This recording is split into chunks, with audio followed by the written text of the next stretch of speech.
Que les bénédictions soient, que la lumière engendre toujours la lumière, éternellement la lumière. 1, 4, 4. Abba, Rei, Ka, Jed, Abba, Rei. Bonjour, chers toutes, bonjour, chers tous. Aujourd'hui, nous allons aborder une thématique très sensible parce qu'il en va vraiment de votre vie. Il s'agit de voir comment votre vie se joue sur le fil du rasoir des rêves. En fait, avant d'aller même sur le fil du rasoir des rêves, votre vie se joue essentiellement sur le fil du rasoir du sommeil. Alors, de quoi il est question concrètement?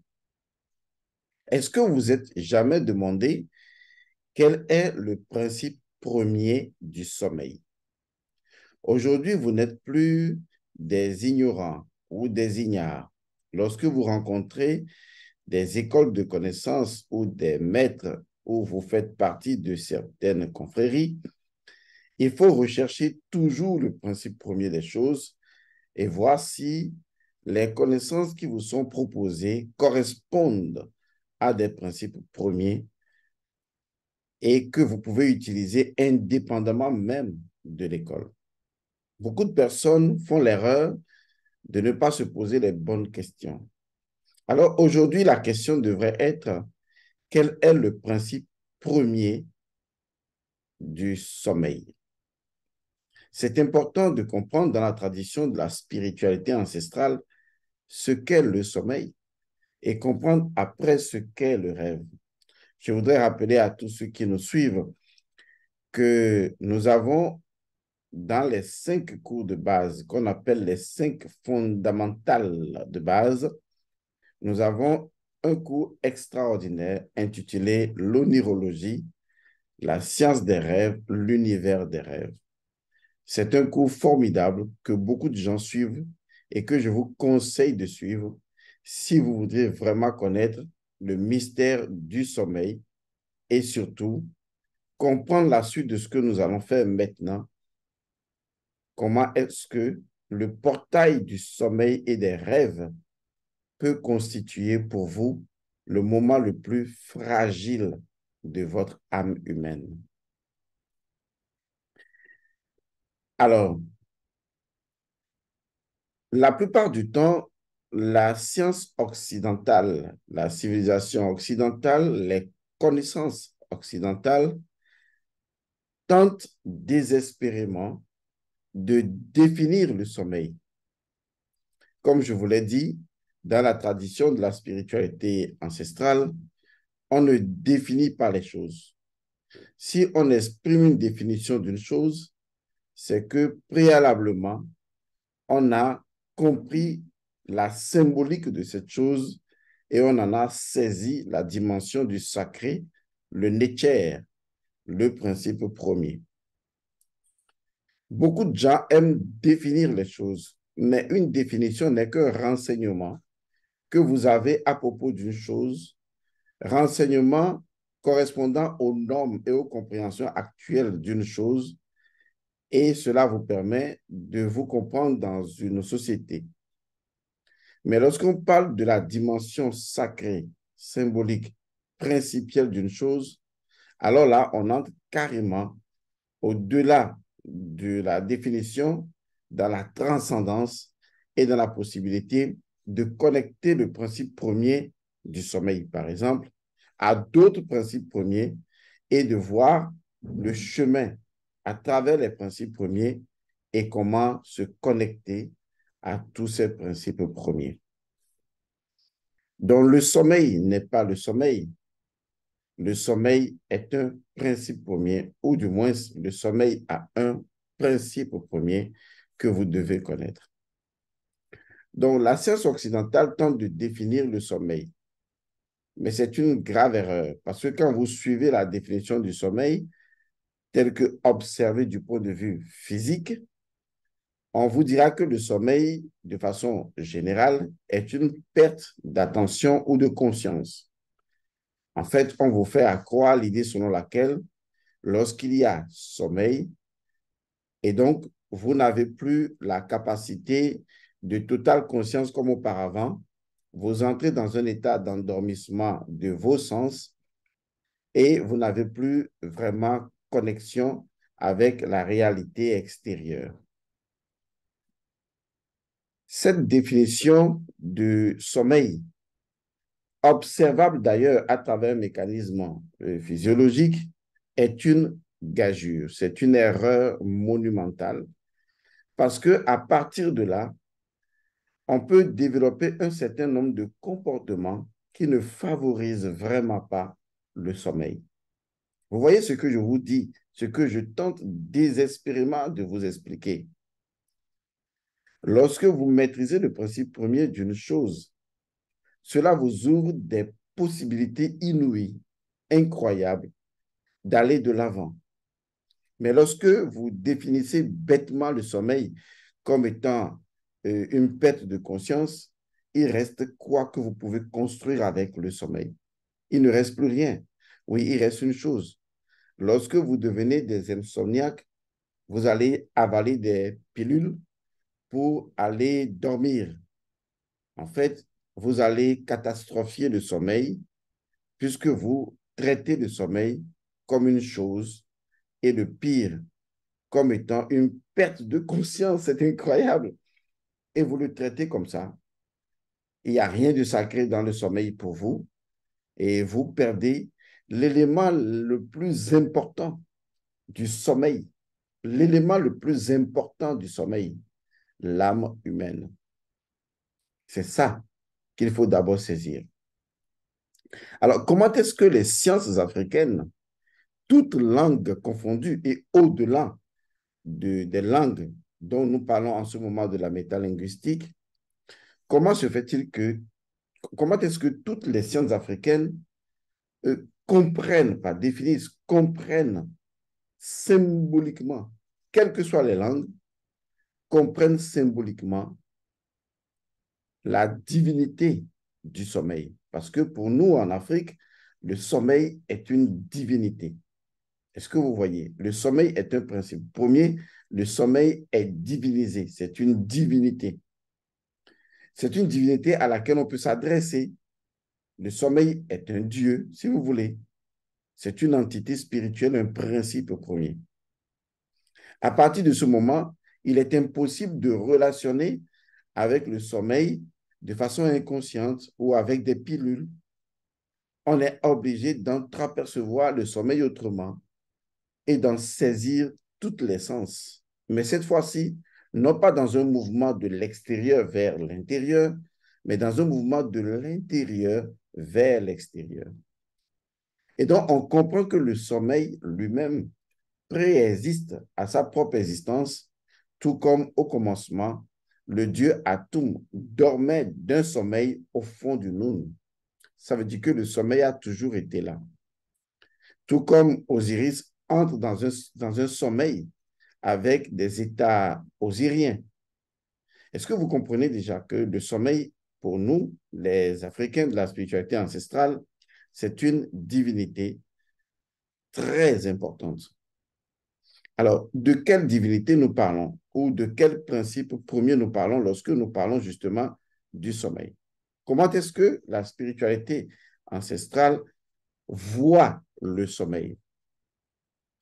Dans la tradition spirituelle africaine, le sommeil n'est pas un état de perte de conscience parce que le sommeil signifie pour nous en Afrique, disons, l'acte de voir dans l'autre monde. Donc, le dormeur est considéré comme quelqu'un qui va. Vous voyez, il va dans un autre monde où on voit tout. C'est-à-dire, en fait, dormir chez nous signifie je vais dans le monde où on voit tout. C'est impressionnant parce que justement, Lorsque le pharaon meurt ou lorsque en Afrique, quelqu'un meurt, le défunt part de l'autre côté, il part toujours sous les deux yeux de Horus l'Ancien, l'œil solaire et l'œil lunaire, qui sont les deux yeux qui voient la totalité de ce qui se déroule dans le monde physique, sous son égide. Et donc, lorsque, dans la tradition spirituelle africaine, l'Africain dit, quand il s'en va dormir, il ne va jamais dire, je vais perdre conscience. Non, parce qu'il sait que le sommeil est le véritable moment où il retrouve la plénitude de sa conscience. Et donc, il dira, je vais dans le pays où on voit tout. Oui, c'est impressionnant. Prenez n'importe quelle langue africaine. Je vous assure, j'ai essayé, autant que faire se peut, de le traduire en français de façon, je ne vais pas dire universelle, mais de façon symbolique, pour que toutes vos langues, quel que soit dans vos langues comment vous nommez le sommeil, vous ne trouverez pas autre chose que ce que je viens de vous dire. Donc, je vais dans le monde où on voit tout, où on voit les esprits, où on voit les choses. J'insiste sur voir, parce que pour l'Africain, ici, on regarde les choses. On regarde les choses parce que l'âme est encore prisonnière. Mais lorsqu'on s'endort, on voit toutes les choses. Donc, je vais dans le monde où on voit les choses. Et donc, c'est différent. À partir de ce moment, pour l'Africain, si on devrait, excusez, définir le sommeil, c'est plutôt le moment où l'individu va dans le monde, dans l'univers, dans le champ, appelez cela comme vous voulez, où il voit les choses, où il voit tout. Alors, à partir de cette compréhension naturellement symbolique du sommeil, serait-il possible d'utiliser des somnifères? Non. Serait-il possible d'endommager le sommeil? Non. Serait-il possible de nuire à son propre sommeil? Non.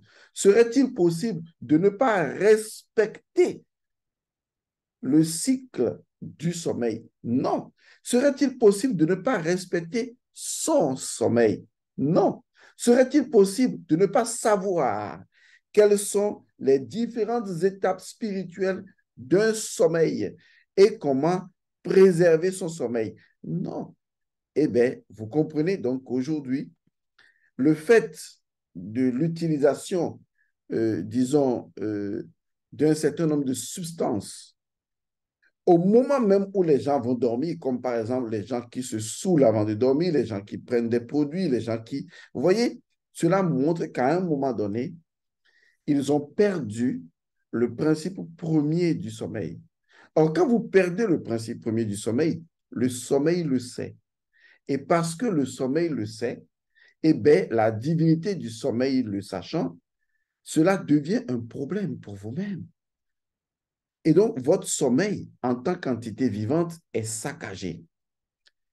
Parce que le sommeil, lorsque vous prenez le sommeil du dieu Atum, c'est le moment où le dieu Atum était dans la pleine conscience du Nun, pleine conscience qu'il récupéra au moment de son réveil.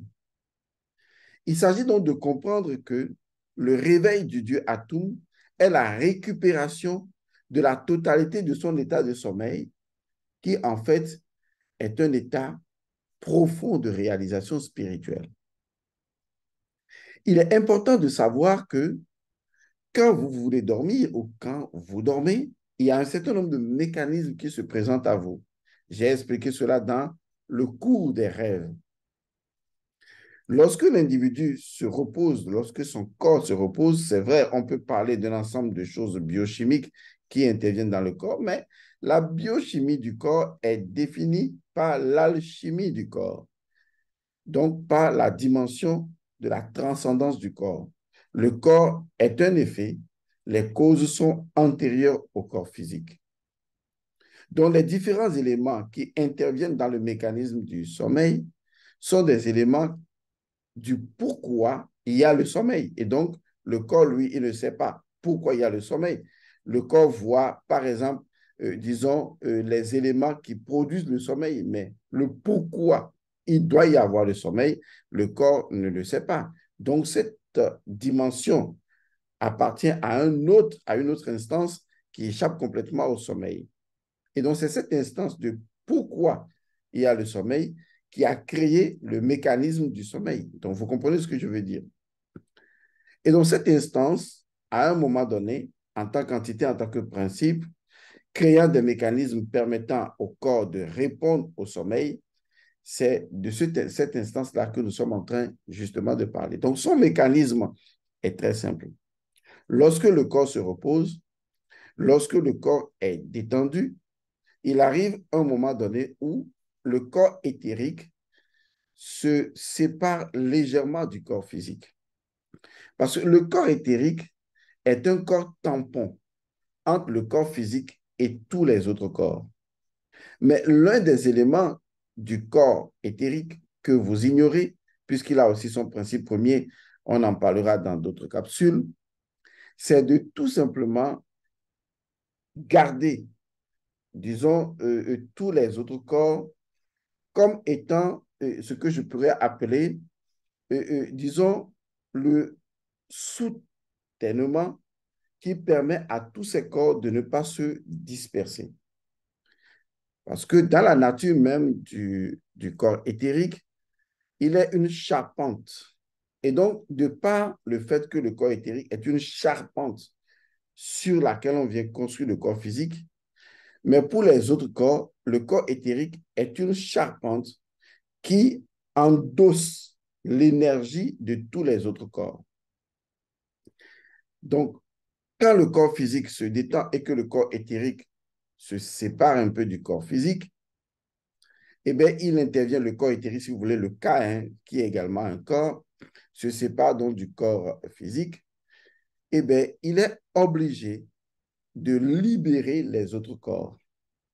Parce que, comme lui-même, le corps éthérique, le cas est libéré, il libère les autres corps. Il permet aux autres corps, par le fait que le corps physique est dans un état de sommeil, il libère les autres corps pour que les autres corps se retrouvent dans leurs différents états spirituels.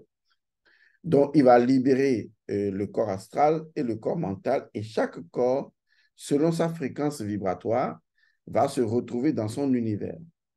En fait, tous les corps sont déjà dans leur univers. Par exemple, là où je suis, mon corps astral est dans le monde astral.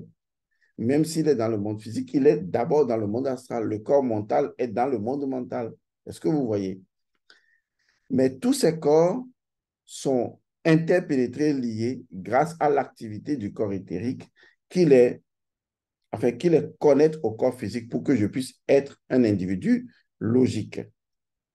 Mais il arrive dans le cas du sommeil que mon corps éthérique, s'affranchissant du corps physique, affranchit également les autres corps et donc les autres corps se retrouvent beaucoup plus indépendants, liés bien sûr par la corde d'argent, beaucoup plus indépendants dans leur monde. Et quand le sommeil arrive, on dit alors que le corps mental se régénère grâce à l'esprit, que le corps astral se régénère grâce à l'âme et que naturellement l'énergie de l'individu dans son corps physique est régénérée. Et quand il se réveille, il se retrouve dans un état correct, enfin, dans un état de bien-être.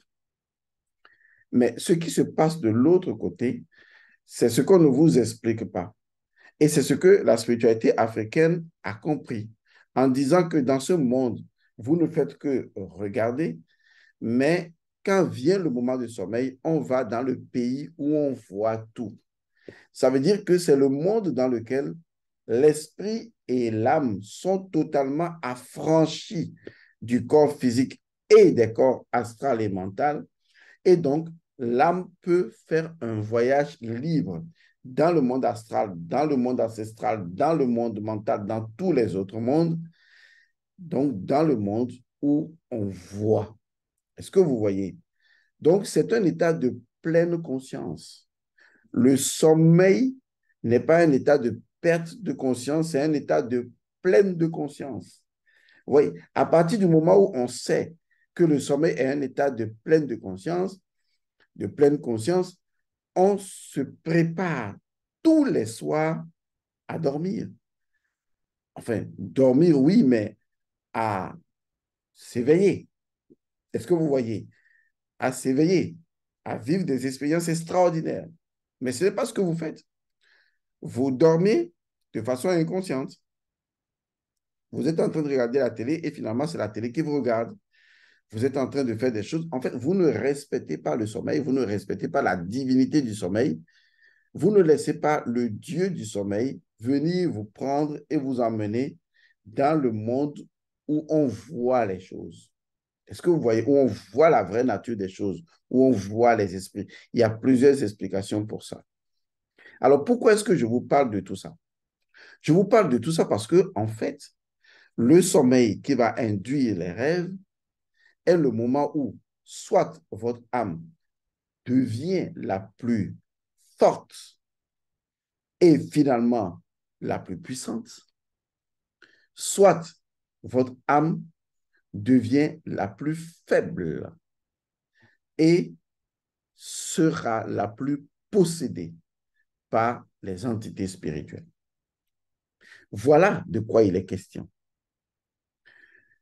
Lorsque le sorcier veut vous nuire ou lorsque l'envoûteur veut vous nuire, il a besoin en grande partie vraiment du moment de votre sommeil.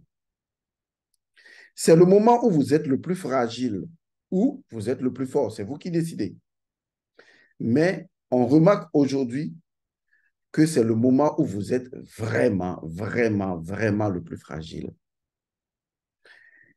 Lorsque le sorcier tente de vous atteindre, il enverra, ou ses missiles, si vous voulez, ses envoûtements, seront plus impactants au moment de votre sommeil.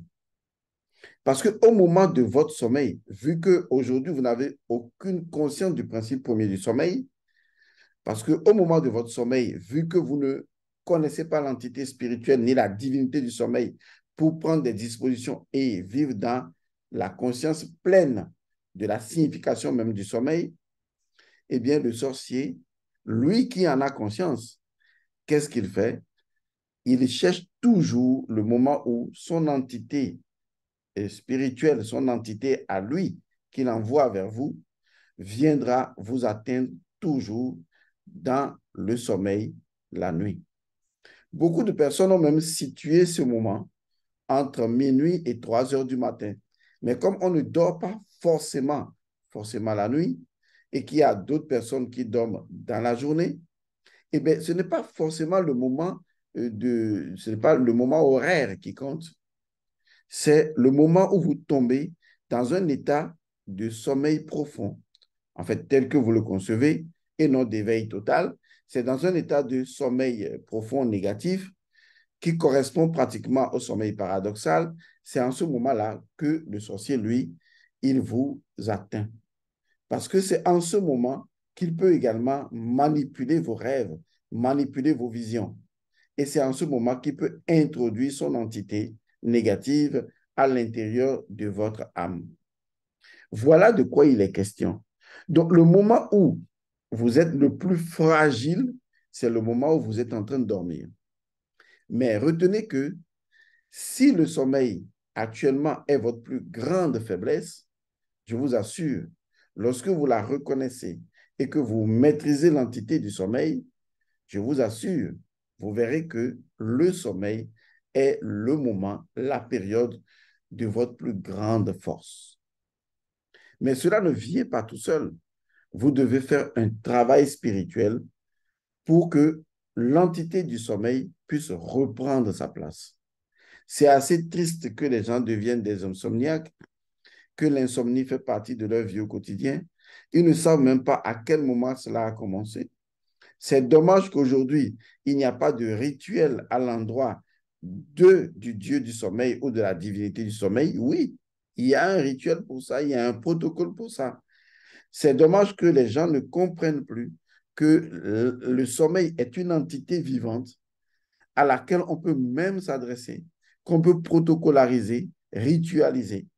Les gens ne savent même pas que le sommeil, sur le plan de la spiritualité ancestrale africaine, est un univers dans lequel, le seul univers et le seul moment dans lequel on est vraiment pleine conscience. Donc, je vais dans le monde de la pleine conscience, de où on voit. C'est ça la signification profonde du sommeil dans la spiritualité ancestrale. C'est la raison d'ailleurs pour laquelle, dans les grandes initiations africaines, on provoque un état de sommeil. Comme par exemple chez les chamans, on provoque un état de sommeil. Parce qu'on sait que l'état de sommeil, une fois qu'il est maîtrisé, ou la divinité du sommeil, une fois qu'elle est maîtrisée, on peut provoquer volontairement ce sommeil et libérer l'âme et permettre à l'âme de faire par cette petite mort-là une forme d'initiation. Mais comment se fait-il aujourd'hui qu'il n'y a pas d'école qui enseigne le sommeil? Comment se fait-il qu'aujourd'hui, il n'y a pas d'école ou de temple de guérison, de thérapie qui enseigne que la plus grande de toutes les thérapies, c'est le sommeil? Parce que c'est dans le sommeil que votre esprit récupère la totalité de sa force, qu'il transmet à votre âme, qui est l'exécutrice de la force de l'esprit, pour que votre corps retrouve la totalité de sa puissance. S'il y avait seulement une école de sommeil, une école où on enseigne le principe premier du sommeil, et que cette école où on vous enseigne le principe premier du sommeil vous permet justement de faire des rites et rituels et cérémonies du sommeil. Et surtout, de prendre un cheminement méditatif, de la maîtrise par vous-même du sommeil. Vous allez produire la plus grande de toutes les choses véritables de la vie humaine, ce qu'on appelle les états modifiés de conscience. Celui qui maîtrise le principe premier du sommeil est en mesure de créer des états modifiés de conscience. Parce que lorsqu'il entre dans la méditation, il entre dans un état de sommeil, en fait. La méditation est un état de sommeil. Oui, c'est vrai que maintenant vous le comprenez, mais si je l'avais dit avant sans avoir expliqué ce qu'est le sommeil, vous allez dire, mais comment il parle de méditation comme un sommeil? La méditation est un état de véritable sommeil. Donc, vous comprenez que maintenant que vous comprenez ce qu'est le sommeil, ben, cela ne vous choque plus vraiment. Parce que vous savez qu'en fait, que je vous parle de la symbolique du sommeil, qui n'est pas à confondre avec la définition dictionnaire du sommeil. Donc, le sommeil est un état de retour en soi. Et la méditation est un état de sommeil. Et cet état de sommeil qu'est la méditation, lorsqu'on maîtrise cela, on peut, au sein de la méditation, créer des états modifiés de conscience. N'est-ce pas ce que fait le sommeil? Nous faire passer d'un état de conscience de veille à travers d'autres états de veille, vous voyez, jusqu'à un état de sommeil, vous voyez, c'est-à-dire un état d'absolu éveil. C'est tout. Pas un état d'inconscience ou de, même si ce n'est pas un état d'inconscience, mais c'est un état de perte de conscience. Non, c'est un état de totale conscience. Mais c'est vous qui ne suivez pas le protocole du sommeil. Et si vous ne le faites pas, votre âme est fragilisée. Et quand votre âme est fragilisée, le sorcier, lui, il maîtrise le sommeil. Et donc, il va dans votre sommeil et il va dans vos rêves. Il est en mesure de vous faire des rêves de pourchasse, les rêves dans lesquels vous tombez dans les trous, où vous êtes encagé, les rêves dans lesquels vous mangez sans en être conscient, dans lesquels vous faites l'amour avec des entités que vous ne maîtrisez pas, ou vous buvez du sang.